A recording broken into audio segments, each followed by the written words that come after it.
Good morning. Sorry we're a little bit late this morning. We were all set to go, and then the wild red-shouldered hawks that have decided to call Lotta Nature Preserve home, they decided that they wanted to swoop in and be part of the avian home adventure today, which was greatly disruptive to our star here. He was not appreciative of their presence. I think they have gone off, but you never know. We could have an appearance from a live red-shouldered hawk. Luckily, we'll probably hear them before we see them, so I'll just keep my eyes out. So we have with us today, if you listen, you can hear the red-shouldered hawk. You're very close to us. So we have with us today our Peregrine falcon. This is Aragorn, and we're hoping that he is going to brunch with us today. He has his food. He has his chicken in his foot over here. He's probably not the most comfortable right now because the wild red-shouldered hawk is flying around, but we'll see if he's comfortable enough to eat. Usually he is. He loves his food. So he is sitting on a scale. I wanted to get a weight on him today. So our birds are all trained to go on to the scale so that we can get a weight on them. We try to do it a couple times a week just to make sure that their weight is at a healthy range. We don't want them to be too heavy or too light. So we have a nice range that we want it to be in. Aragorn here weighs about 530 grams. So that is just a little bit over a pound, and he actually eats about 20% of his body weight. So he gets between 125 and 135 grams of food. And what he's eating today, let me see if I can scoot over since he's decided to move. He's eating today is chicken. So he has got about a 2-day-old baby chick. So we'll see if he's going to start to eat. Peregrine falcons do eat a lot of birds in the wild.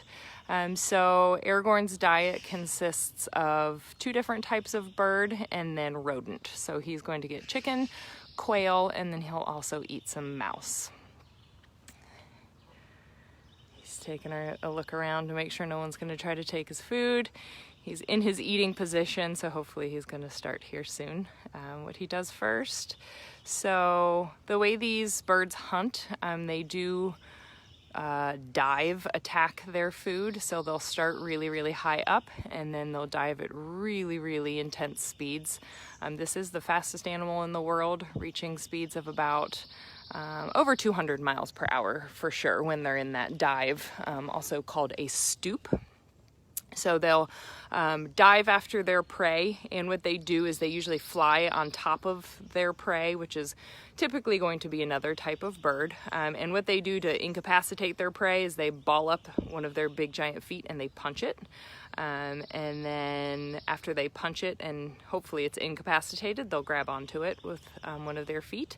And then shortly after they grab onto it, they need to make sure that it's dead. Last thing they want is for their prey mid-air to be fighting back. And so they find the neck, which is the first thing he did when he got this chicken. They will find the neck, they put their beak around the neck, and they give it a quick snap, and that's going to sever the spinal cord and make sure that that prey is dead. The next thing that they'll do, which he just did and is evident by the feathers hanging off of his beak, is oftentimes they'll pluck their prey.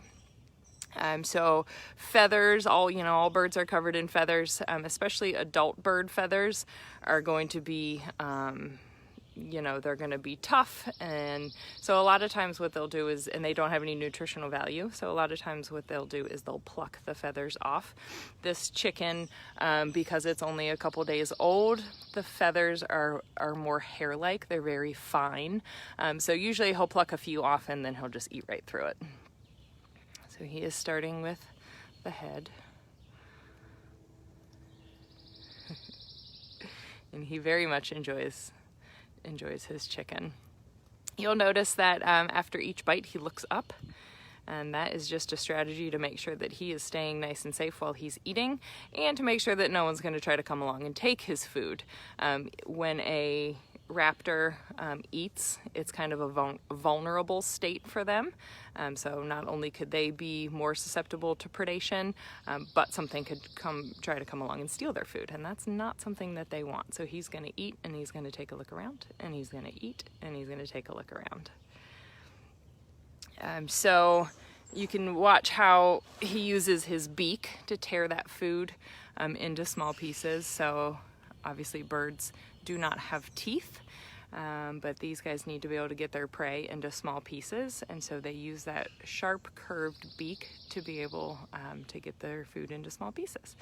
And he's showing you a very good example of that. We like to think of their feet and their talons kind of like their fork. It's how they catch their food, it's how they hold their food, and then their beak is going to be kind of like their knife. That's how they get their food into small pieces. Paula, their top speeds are going to be over 200 miles per hour. I think the fastest clocked peregrine falcon was going somewhere in the neighborhood of 240 miles per hour.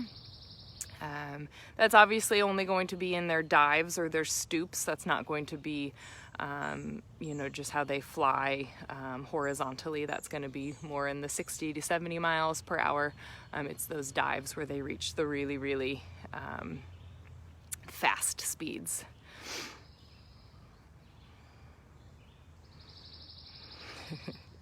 You'll notice that he has really bright yellow skin, and that's actually not the natural skin color of one of these birds. The reason a lot of our birds have that bright yellow skin is because of this chicken that he eats. You'll see once he gets down into the body of the chick, he is going to take out a yolk sac. So this chicken, again, is a couple days old, and when they hatch out of their egg, the yolk sac is actually inside of their gut, and that's what they feed off of for a couple days until they can actually start to ingest chicken scratch and all the bugs and stuff that they normally eat. But until they can do that, they will feed off of that internal yolk sac. So when our birds eat these chickens and they eat that yolk sac, it's really, really nutritious, and so it actually dyes their skin that yellow color. The same phenomenon happens with flamingos. When flamingos are born, they are basically look like a cotton ball with legs. They are white and kind of a grayish color, and then as they eat the krill, or the small shrimp that makes up the majority of their diet, the krill being pink, over time dyes their skin and their feathers that pink color. He is making a huge mess with all of the feathers.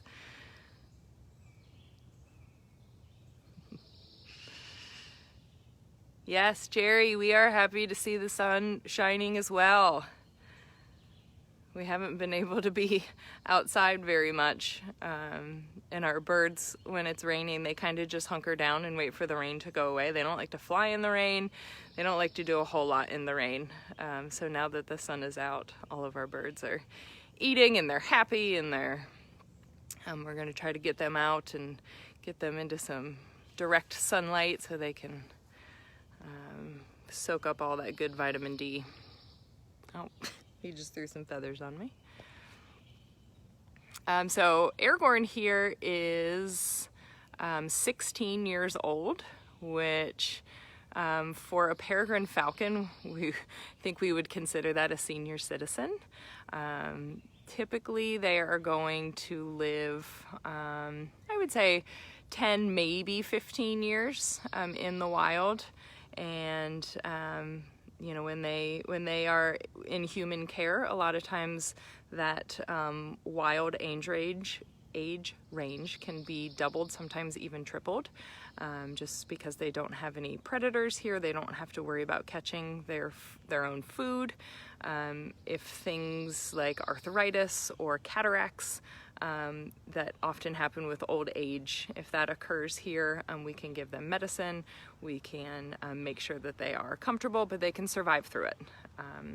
You know, a bird out in the wild that develops cataracts is not going to be a very efficient hunter and is probably going to pass just because they're not getting enough food. But here, they're going to get